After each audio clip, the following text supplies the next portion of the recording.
Ian, hey, welcome back to TED. It's great to have you here. Thanks for having me. So, in the next half hour or so, we're going to spend some time exploring your vision for what an exciting future might look like, which I guess makes the first question a little ironic. Why are you boring? Yeah, I ask myself that frequently. We're trying to dig a hole under LA, and this is to create the beginning of what will hopefully be a 3D network of tunnels to alleviate congestion. So, I mean, right now, I think one of the most soul-destroying things is traffic. It affects people in every part of the world. It takes away so much of your life, and it's horrible. It's particularly horrible in LA. I think you've brought with you the first visualization that's been shown of this. Can I show this? Yeah, absolutely. So this is the first time, just to sort of show what we're talking about. So there are a couple of key things that are important in having a 3D tunnel network. First of all, you have to be able to integrate the entrance and exit of the tunnel seamlessly into the fabric of a city. So by having an elevator, sort of a car skate that's on an elevator, you can integrate the entrance and exits to the tunnel network just by using 2 parking spaces. And then the car gets on a skate. There's no speed limit here, so we're designing this to be able to operate at 200 kilometers an hour, about 200 kilometers an hour, or about 130 miles per hour. So you should be able to get from, say, Westwood to LAX in 5-6 minutes. So possibly initially done as like on a sort of toll road type basis. Yeah. Which I guess alleviates some traffic from the surface streets as well. So I don't know if people noticed it in the video, but there's no real limit to how many levels of tunnel you can have. So you can go much further deep than you can go up. The deepest mines are much deeper than the tallest buildings are tall. So you can alleviate any arbitrary level of urban congestion with the 3D tunnel network. This is a very important point. So a key rebuttal to the tunnels is that if you add one layer of tunnels, then that will simply alleviate congestion. It'll get used up, and then you'll be back where you started, back with congestion. But you can go to any arbitrary number of tunnels, any number of levels. But people assume traditionally it's incredibly expensive to dig, and that would block this idea. Yeah. Well, they're right. To give you an example, the LA subway extension, which is, I think it's a 2.5-mile extension that was just completed for $2 billion. So it's roughly $1 billion a mile to do the subway extension in LA. And this is not the highest utility subway in the world. It's quite difficult to dig tunnels normally. I think we need to have at least a 10-fold improvement in the cost per mile of tunneling. And how could you achieve that?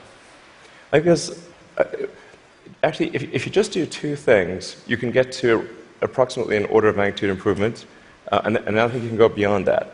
So the first thing to do is to cut the tunnel diameter by a factor of 2 or more. So a single road lane tunnel would, according to regulations, has to be 26 feet, maybe 28 feet in diameter to allow for crashes and emergency vehicles and sufficient ventilation for combustion engine cars. But if you shrink that diameter to what we're attempting, which is 12 feet, which is plenty to get an electric skate through, you drop the diameter by a factor of 2 and the cross-sectional area by a factor of 4. So, and the tunneling cost scales with the cross-sectional area. So that's roughly a half order of magnitude improvement right there. Then tunneling machines currently tunnel for half the time, then they stop, and then the rest of the time is putting in reinforcements for the tunnel wall. So if you design the machine instead to do continuous tunneling and reinforcing, that'll give you a factor of 2 improvement. Combine that, and it's a factor of 8. Also, these machines are far from being at their power or thermal limit. So you can jack up the power to the machine substantially. I think you can get at least a factor of 2, maybe a factor of 4 or 5 improvements on top of that. So I think there's a fairly straightforward series of steps to get somewhere in excess of an order of magnitude improvement in the cost per mile.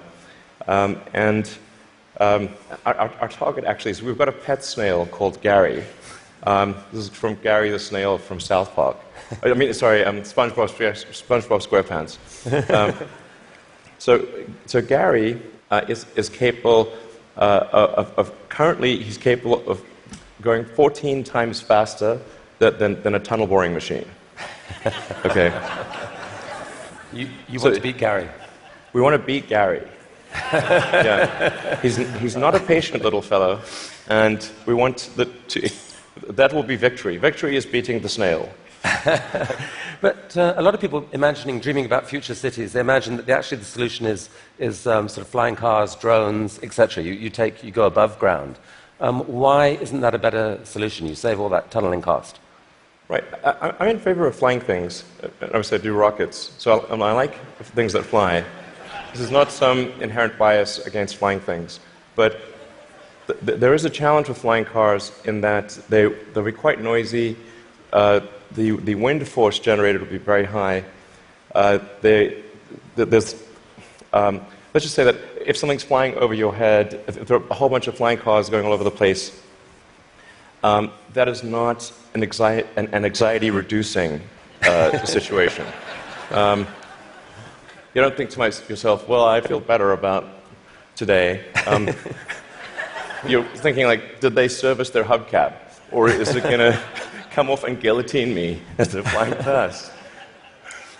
And so you've got this vision then, future cities with these rich 3D networks of tunnels underneath. Is there a tie-in here with Hyperloop? Could you apply these tunnels to use for this Hyperloop idea you released a few years ago? Yeah, so we've been sort of puttering around with the Hyperloop stuff for a while. We built a Hyperloop test track adjacent to SpaceX just for a student competition to encourage innovative ideas in transport. It actually ends up being the biggest vacuum chamber in the world after the Large Hadron Collider by volume.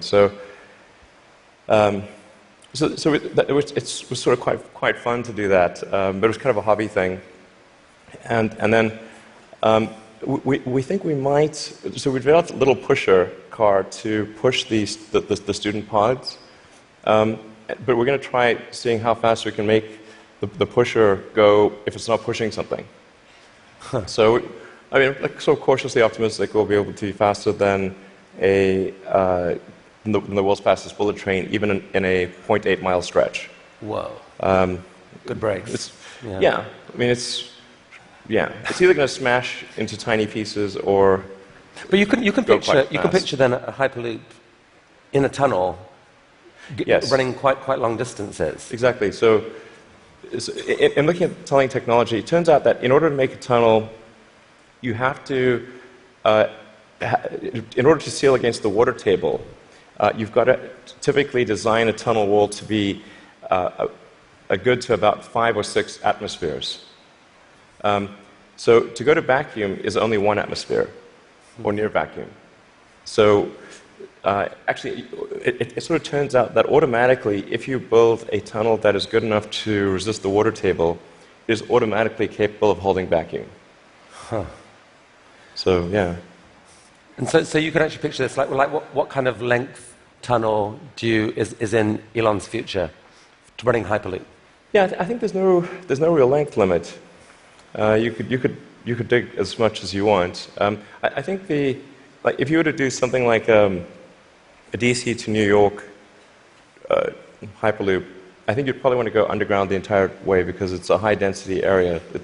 You're going under a lot of buildings and houses, and if you go deep enough, you cannot detect the tunnel.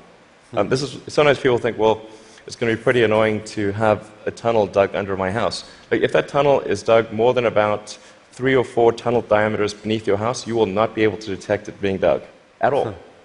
In fact, like if you're able to detect the tunnel being dug, whatever device you're using, you can get a lot of money for that device from the Israeli military, who's trying to detect tunnels from Hamas, and from the US Customs and Border Patrol, they're trying to detect drug tunnels. So the reality is that Earth is incredibly good at absorbing vibrations, and once the tunnel depth is below a certain level, it is undetectable. Maybe if you have a very sensitive seismic instrument, you might be able to detect it.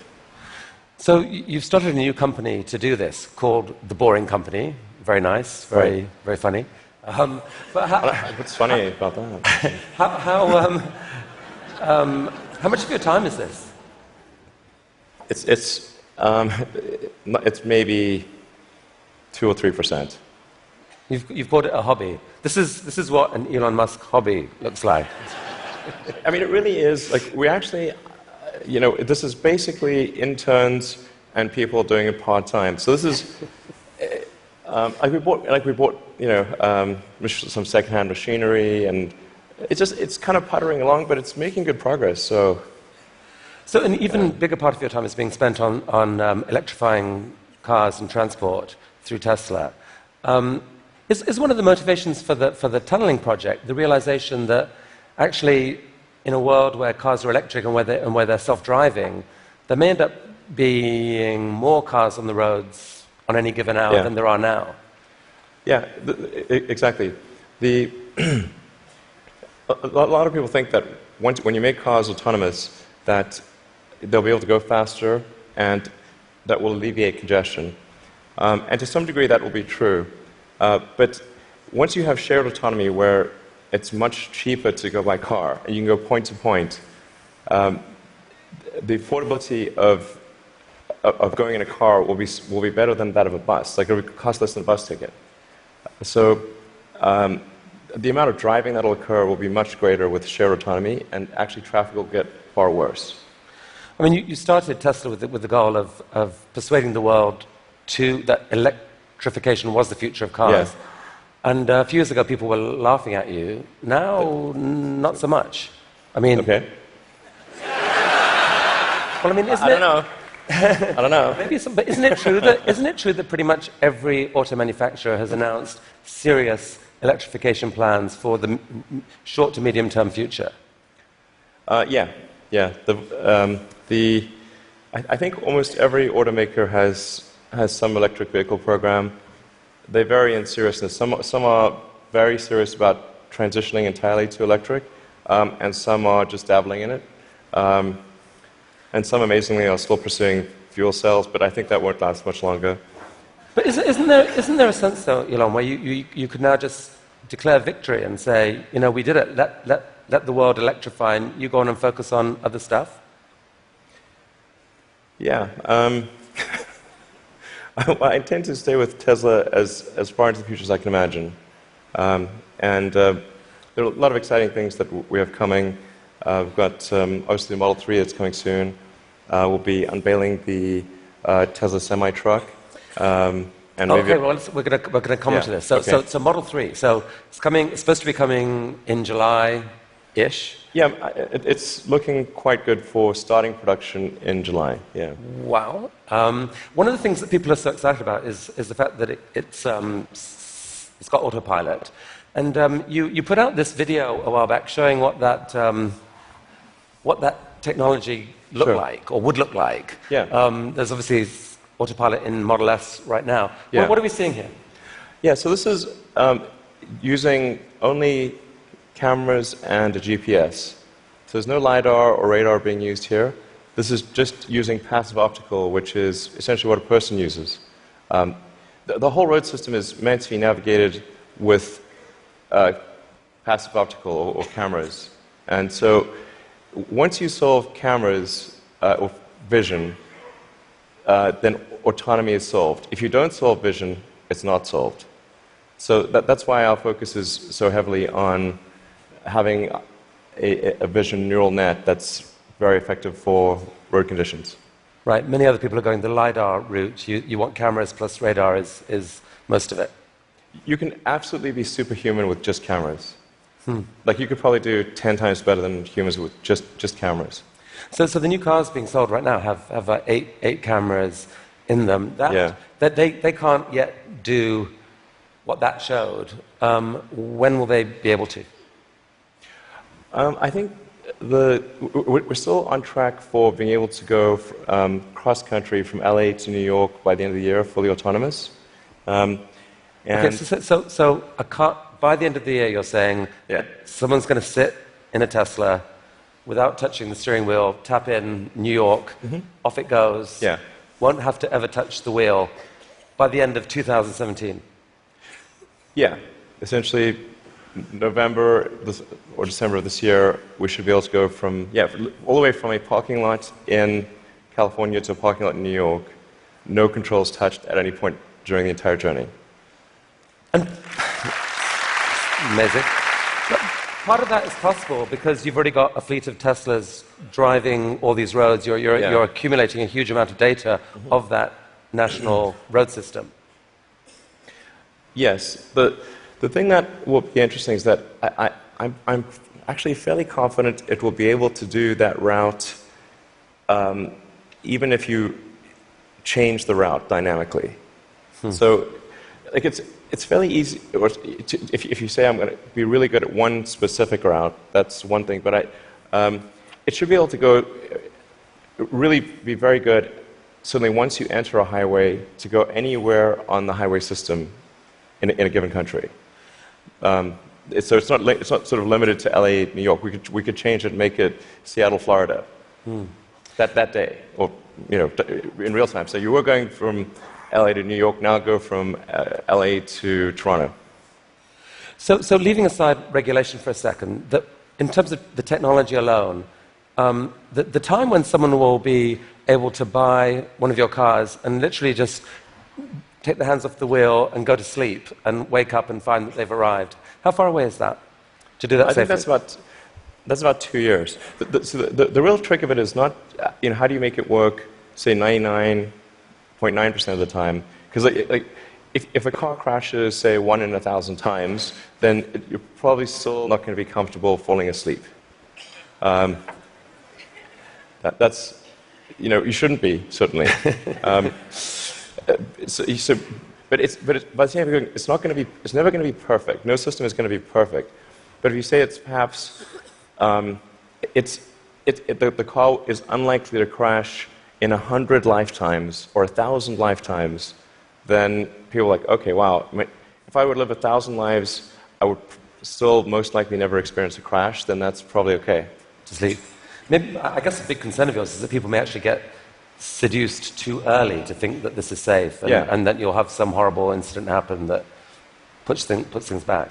Well, I think that the autonomy system is likely to at least mitigate the crash. Except in rare circumstances.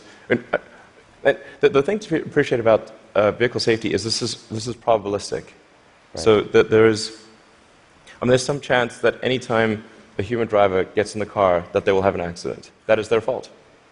It's never zero. And so the key threshold for autonomy is how much better does autonomy need to be than a person before you can rely on it. But once you get that literally safe hands-off driving, the power to disrupt the whole industry seems massive, because at that point you've spoken of people being able to buy a car, drops you off at work, and then you let it go and provide a sort of Uber-like service to other people, earn you money, maybe even cover the cost of your lease of that car. Exactly. So you can kind of get a car for free. Is that really likely? Yeah, absolutely this is what will happen. So there will be a shared autonomy fleet where you buy your car and you can choose to use that car exclusively. You could choose to have it be used only by friends and family, only by 5-star other drivers who are rated 5-star. You can choose to share it sometimes, but not other times. That's 100% what will occur. It's just a question of when. Wow. So you mentioned the Semi, and I think you're planning to announce this in September, but I'm curious whether there's anything you could show us today. I will show you a teaser shot of the truck. Teaser shot. It's live. Okay. No, I no, think that's we can- definitely a case where we want to be cautious about the autonomy features. Yeah. Because that just, we can't see that much of it, but it doesn't look like just a little friendly neighborhood truck. It looks kind of badass. What sort of semi is this? So this is a heavy-duty, long-range semi-truck. So it's like the highest weight capability and with long range. So essentially, it's meant to alleviate the heavy-duty trucking loads. And this is something which people do not today think is possible, to think the truck doesn't have enough power or it doesn't have enough range. And then with the Tesla Semi, we want to show that no, an electric truck actually can out-torque any diesel semi. And if you had a tug-of-war competition, like the Tesla Semi will tug the diesel Semi uphill. That's pretty cool. And short term, these aren't driverless. These are going to be trucks that truck drivers want to drive. Yes. So what will be really fun about this is you have a flat torque RPM curve with an electric motor, whereas with a diesel motor or any kind of internal combustion engine car, you've got a torque RPM curve that looks like a hill. So this will be a very spry truck. You could drive this around like a sports car. There's no gears. It's like single speed. So there's a great movie to be made here somewhere. I don't know what it is, and I don't know that it ends well, but it's a great movie.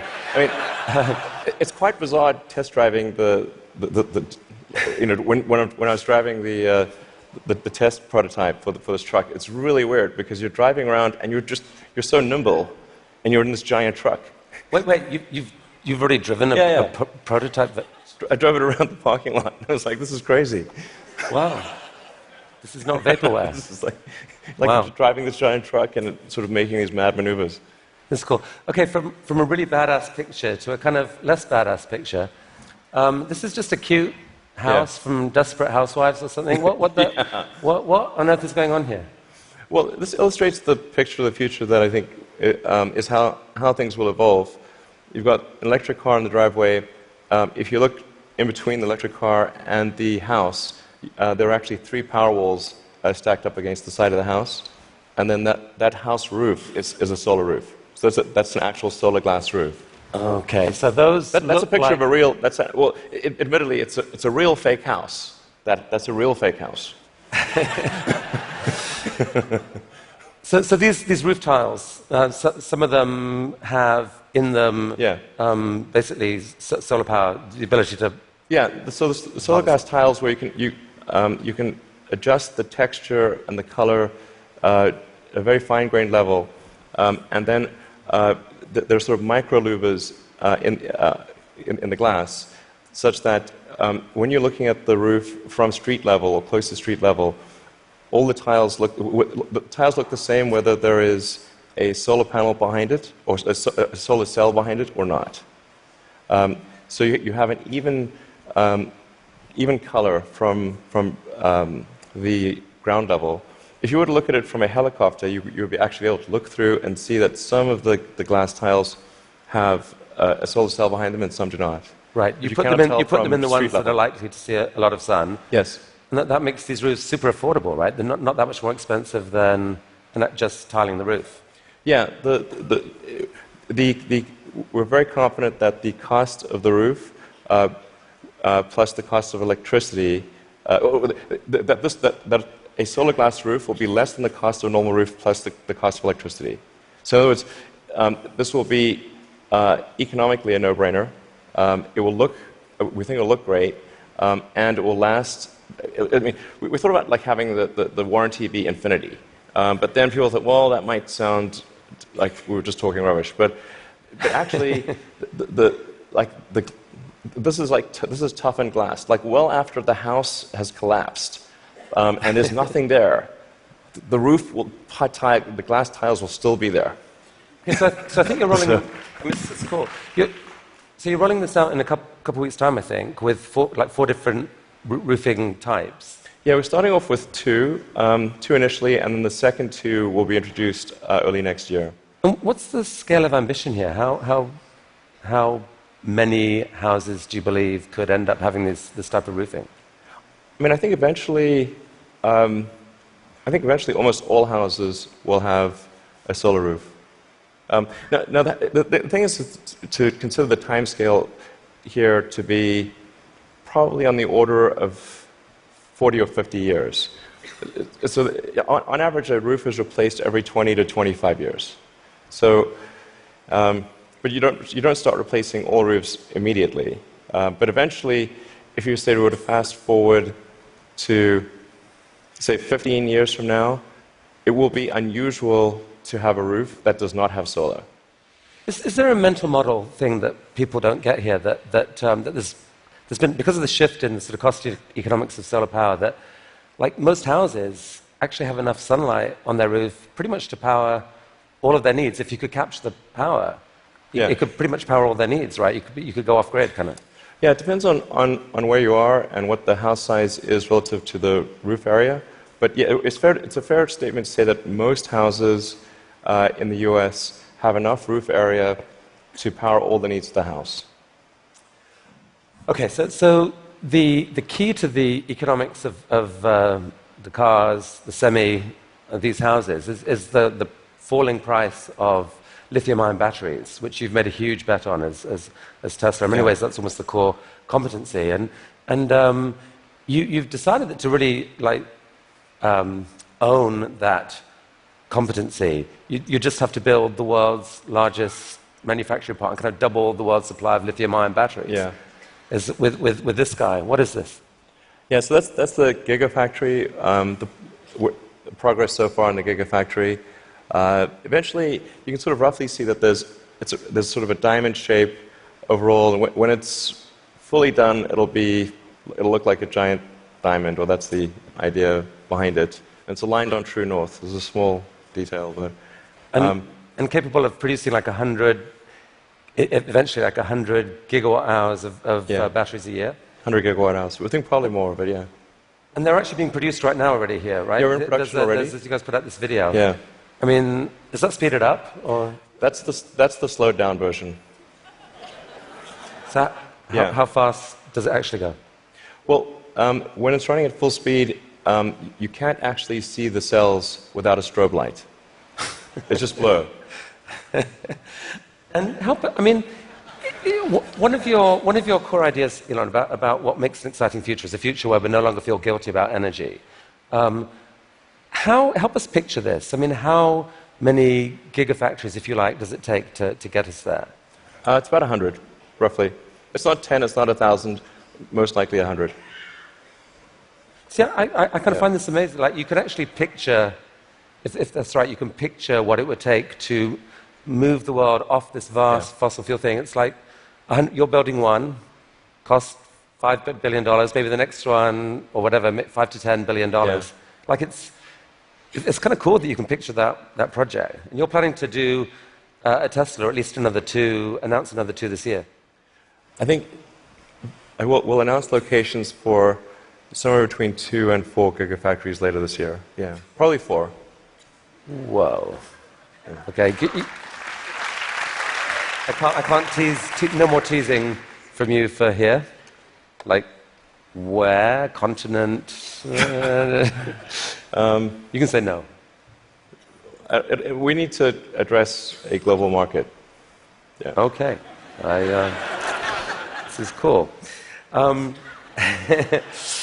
I think we should talk for global market. So I have to ask you one question. I'm going to ask you one question about politics. Only one. I'm kind of sick of politics, but I do need to ask you this. You're on a body now giving advice to a guy who has said he doesn't really believe in climate change, and there's a lot of people out there who kind of think you shouldn't be doing that. They'd like you to walk away from that. What would you say to them? Well, I think that there's... First of all, I'm just on 2 advisory councils where the format consists of going around the room and asking people's opinion on things. And so there's like a meeting every month or 2. that's the sum total of my contribution. But I think to the degree that there are people in the room who are arguing in favor of doing something about climate change, or other certain social issues. I've used the meetings I've had thus far to argue in favor of immigration and in favor of climate change. And if I hadn't done that, that wasn't on the agenda before. So maybe nothing will happen, but at least the words were said. Okay. So let's talk SpaceX and Mars. Last time you were here, you spoke about this, what seemed like a kind of incredibly ambitious dream to develop rockets that are actually reusable. And you've only gone and done it. Yeah. I mean, talk us through this. What are we looking at here? Yeah, so this is one of our rocket boosters coming back from very high and fast in space. So just delivered the upper stage at high velocity. I think this may have been sort of a Mach 7 or so delivery of the upper stage. Yeah. So that was a sped up. That's the slowed down version. Yeah. That was the sped up version. But I mean, that's amazing. And several of these failed before you finally figured out how to get to do it. But now you've done this, what, 5 or 6 times? I think we're on 8 or 9 or something. Yeah. And for the first time, you've actually reflown one of the rockets that landed. So we landed the rocket booster and then prepped it for flight again and flew it again. So it's the first reflight of an orbital booster where that reflight is relevant. So it's important to appreciate that reusability is only relevant if it is rapid and complete. Right. So like an aircraft or a car, the reusability is rapid and complete. You do not send your aircraft to Boeing in between flights. Right. So this is allowing you to dream of this really ambitious idea of sending many people to Mars in 10 or 20 years time, I guess. Yeah. In the next 20 years. And you've designed this outrageous rocket to do it. Help us understand the scale of this thing. Well, I think visually you can see that's person. Yeah, and that's the vehicle. So if that was a skyscraper, that's like a 40. Did I read that? 40 stories. Yeah, maybe a little more. Yeah.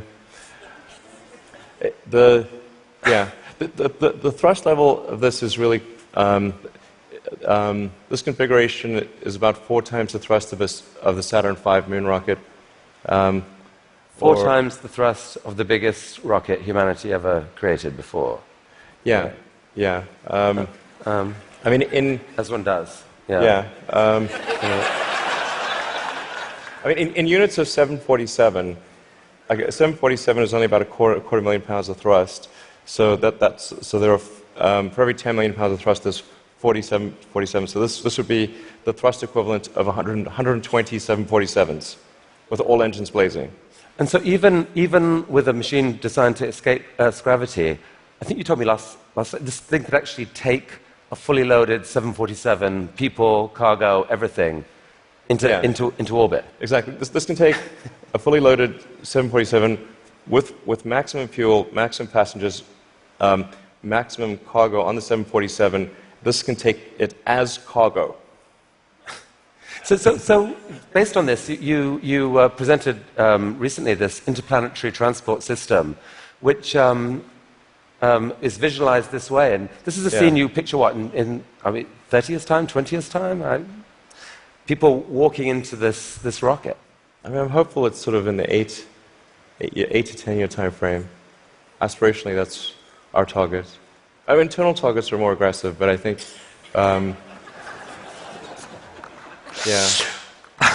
Okay.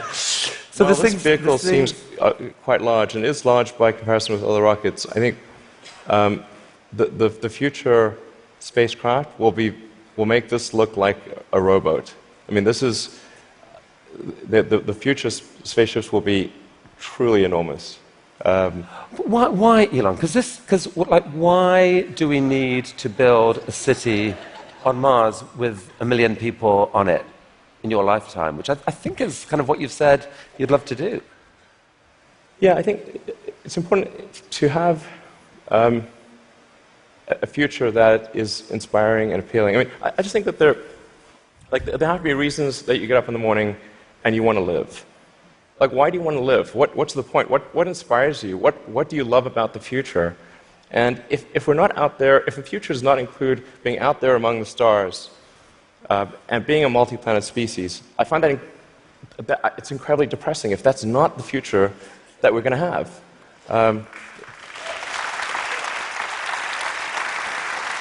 People want to position this as an either-or, that there are so many desperate things happening on the planet now, from climate to poverty to, you pick your issue. And this feels like a distraction. You shouldn't be thinking about this. You should be solving what's here and now. And to be fair, you've done a fair old bit to actually do that with your work on sustainable energy. But why not just do that? Well, I think there's.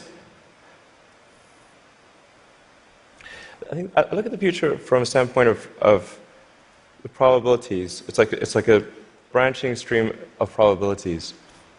And there are actions that we can take that affect those probabilities, or that accelerate one thing or slow down another thing, introduce something new to the probability stream.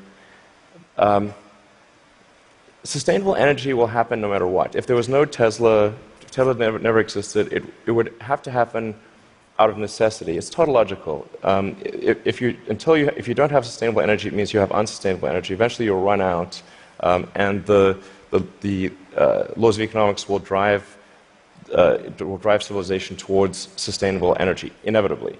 The fundamental value of a company like Tesla is the degree to which it accelerates the advent of sustainable energy faster than it would otherwise occur.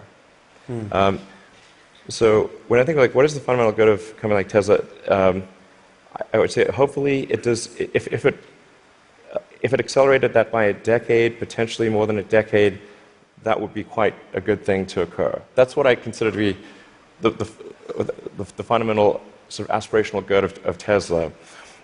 Then there's becoming a multi-planet species and spacefaring civilization.